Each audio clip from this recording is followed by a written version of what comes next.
Olá, boa noite. Este é o Conversas Cruzadas aqui na TV Com, que já está no ar. Há quase um mês, uma onda de violência tomou as ruas de várias cidades catarinenses. Os ataques foram explicados depois da divulgação de um vídeo onde detentos do Presídio de Segurança Máxima de São Pedro de Alcântara sofriam agressões de agentes. O episódio motivou a visita do Ouvidor Nacional dos Direitos Humanos e o relatório preliminar desta vistoria foi divulgado hoje no Diário Catarinense. São 29 de 72 laudos que podem indicar se houve tortura dentro da unidade. Hoje, no Dia Internacional dos Direitos Humanos, o Conversas Cruzadas discute este assunto.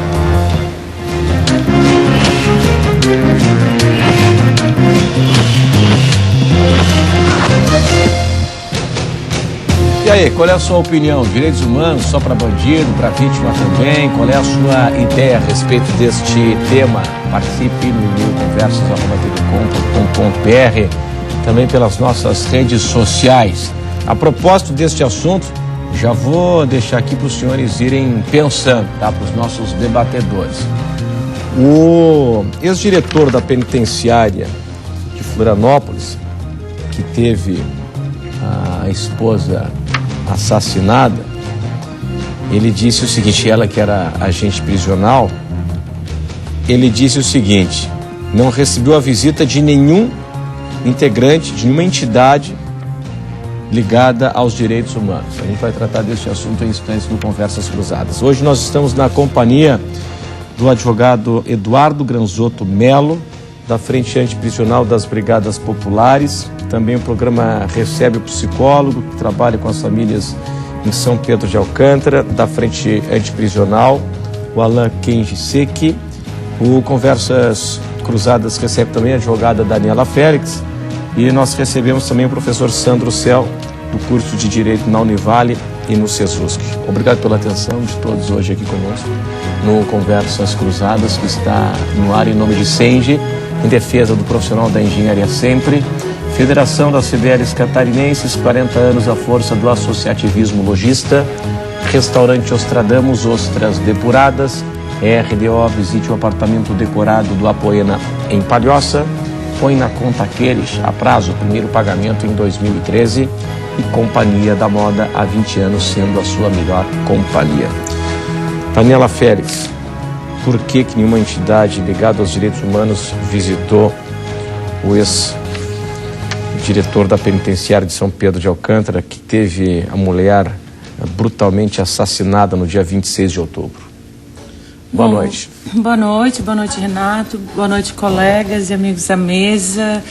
É muito perigoso a gente analisar essa fala do ex-diretor da penitenciária de São Pedro, porque ele é um agente prisional. Ele pertence a uma categoria profissional que tem um sindicato próprio, que tem advogados próprios, que tem todo um movimento, inclusive orçamento próprio, para auxiliar na defesa, tanto pessoal quanto da classe dos agentes prisionais, né? Se não me engano, é o Sintesp, que é o sindicato que engloba essa categoria.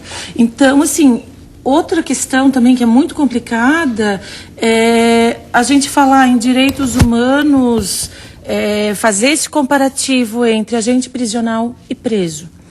É muito complexo, por quê? Porque o preso, ele não tem voz. Além de ser o advogado que vai lá, ele é uma voz que a sociedade simplesmente esqueceu de ouvir. Né? Esqueceu de perguntar se eles estão sendo tratados adequadamente, se as condições que são dadas a eles são dignas, se a execução da pena ela está realmente sendo cumprida nos moldes da lei de execução penal, se eles estão tendo os direitos de visita, o convívio familiar e esse laço com o mundo externo. A gente tem que partir do pressuposto, pelo menos aqui nesse momento, nesse debate, que os presos são as pessoas que não têm voz alguma dentro desse contexto. O agente prisional teria toda a possibilidade, de buscar auxílio junto a outras categorias de segurança pública, junto ao seu sindicato, junto à OAB, e não é uma questão de negar os direitos humanos a essa pessoa, entendeu? Inclusive, que perdeu a sua esposa, vítima, né, brutalmente assassinada, condenamos isso sim, mas fazer essa equiparação entre agente prisional e preso é extremamente complicado. Bom, a senhora aborda o tema como pilar, né, na sua argumentação, a questão da falta de assistência jurídica e também a falta de uma voz, né, para representar os presos. Bom, agora a gente está numa fase de transição, né, da Defensoria da Ativa para a Constituição da Defensoria Pública Estadual. Ainda não temos defensores públicos, os poucos advogados dativos, muitos deles não chegam até São Pedro de Alcântara em razão da distância, do valor que é o investimento. Falta assistência jurídica. Falta assistência. Embora exista lá dentro de São Pedro uma assistência advocatícia, mas é precária, né, dos modos institucionais. Ok. Eduardo, o que é a Frente Antiprisional das Brigadas Populares? Boa noite. Boa noite. A Frente Antiprisional das Brigadas Populares é uma frente de trabalho, uma frente de massas, que busca a organização dos familiares de presos. Organização para a luta e conquista de direitos. Nós entendemos que esse é um setor da população, pobre, que vive do trabalho, extremamente marginalizado, seja da questão de ter emprego, seja dos serviços sociais básicos, e que é um sujeito importante para ser mobilizado para um processo de transformação do sistema penal. O sistema penal catarinense que tem mostrado nesses dias a sua verdadeira face. Mas essa crise, ela só é a verdade que vem à tona. Mas essa verdade é constante, é latente, ela está sempre aí. Tá, mas deixa eu entender o seguinte, a frente, ela é um trabalho voluntário, é isso? A frente é uma militância política. A melhor definição para o que a frente antiprisional faz é uma militância política. Nós prestamos ali uma assessoria para contribuir para que aqueles sujeitos que às vezes vêm de uma origem tão simples, com tão poucas ferramentas que eles têm à disposição para se organizar e buscar os seus direitos. Nós estamos ali lutando junto. Vamos escrever um panfleto junto, vamos fazer um discurso junto, vamos buscar o meio jurídico para ter uma solução para um problema que surge, né? Essas coisas vão surgindo e a gente vai tendo essa caminhada junto com aquelas pessoas. Né? Nós nunca vamos ser familiares de presos, nós somos pessoas de fora. Nesse aspecto pode ter uma aparência de voluntariado, mas é uma militância política. Nós não nos consideramos mais do que ninguém. Não político-partidária. Política. Mas as Brigadas Populares são uma organização política, mas não são um partido. Alain, o que mais você escuta dos familiares e dos presos também? Boa noite. Boa noite. Nesse momento, os familiares estão muito envolvidos nesse momento em que vem à tona esses episódios de violência. Mas os familiares, eles também estão muito envolvidos na luta pela garantia dos seus direitos no momento da visita, pelas melhorias no sistema prisional, por assistência jurídica verdadeira, efetiva. Enfim, as mulheres, né, que são a maioria daqueles que fazem as visitas nas unidades penitenciárias do Estado, passam por um processo que é a revista, que a gente chama de revista vexatória, que é um processo extremamente violento com elas, em que elas têm que retirar as suas roupas, têm que exibir as suas partes mais íntimas, enfim. É um processo violento que seria desnecessário. A gente já tem tecnologia, tem exemplos de unidades prisionais que já utilizam outras formas de vistoriar, não o familiar, mas o preso após a visita. Enfim, com o uso da alta tecnologia é possível ter um outro tipo de visita que não é humilhante com os familiares. Os familiares estão muito envolvidos nessa questão, por exemplo, porque a humilhação aos familiares é uma das formas de aumentar a penalidade que o preso já sofre. Então, de punir, de castigar. Exatamente. O preso está lá dentro, recluso, perdeu o seu direito de ir e vir, acresce a isso, e essa é a realidade do sistema penitenciário hoje, é acrescida a isso uma série de outras penas que subjetivamente a sociedade aceita, legitima e que o Estado aplica. Claro. Agora, professor Sandrocel, o que a gente percebe, né, na sociedade, talvez depois dessa última crise, o que vem acontecendo em São Paulo, mas aqui também o que aconteceu há cerca de um mês, talvez isso ajude até a mudar esse quadro, não sei, é que há uma espécie de tolerância, né, de aceitação, mas de tolerância, acima de tudo, com relação ao não cumprimento da lei de execuções penais, daquilo que deve ser a prática comum cidadã dentro de uma unidade prisional, né, respeitando o direito do preso, que está lá para cumprir uma pena, é verdade, ninguém está falando de um hotel 5 estrelas, tem que ter regras e tal, mas o que a gente percebe muito na sociedade é que, não, pagou, quer dizer, fez algo errado, foi sentenciado, está preso, provisório ou não, tem mais é que passar trabalho, tem mais é que comer comida ruim, tem mais é que ficar no espaço superlotado, enfim, tem mais é que sofrer em suma. O senhor concorda com isso? Boa noite. Boa noite a todos.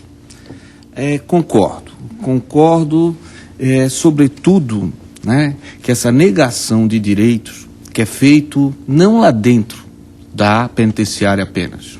Ela é feita pelo judiciário, quando deixa isso acontecer e não fiscaliza o suficiente, porque isso já era conhecido. É feita pelo Ministério Público, quando também não fiscaliza com a devida influência, com a devida importância. É feita pela sociedade quando tolera isso.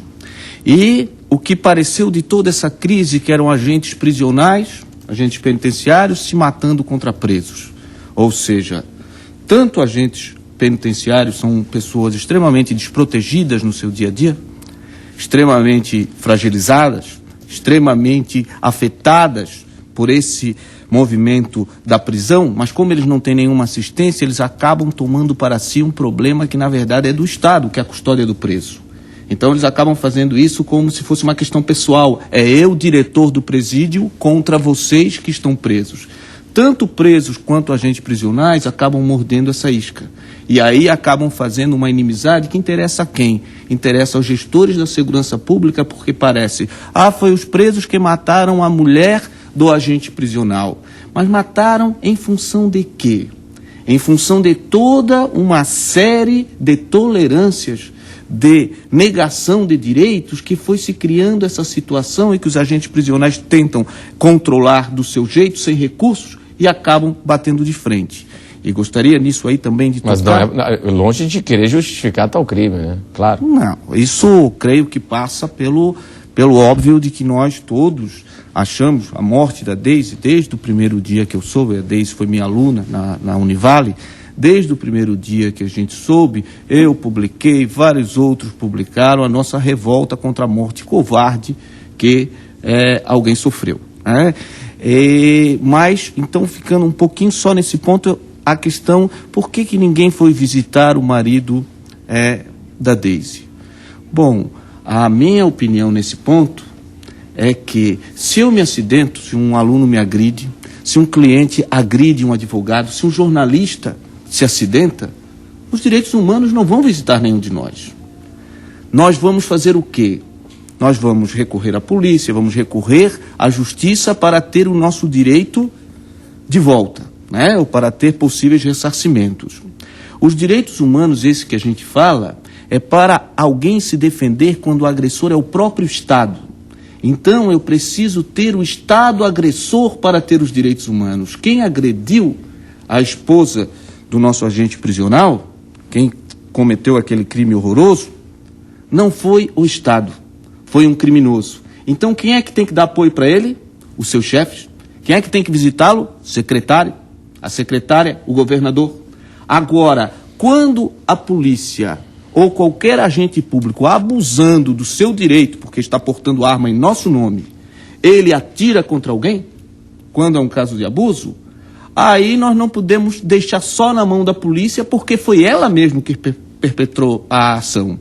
E aí que vem os direitos humanos. Então, só faz jus à visita dos direitos humanos quando o nosso agressor não é o normal, porque para o normal tem polícia, para o normal tem justiça. Só entra os direitos humanos quando o agressor é o próprio Estado, esse que devia custodiar os presos, e agora sai esse laudo horroroso de que, ao invés de estar custodiando, ele estava delinquindo em cima dos preços. Bom, a gente vai abordar mais essa questão, né, do laudo, as perícias que confirmam as agressões.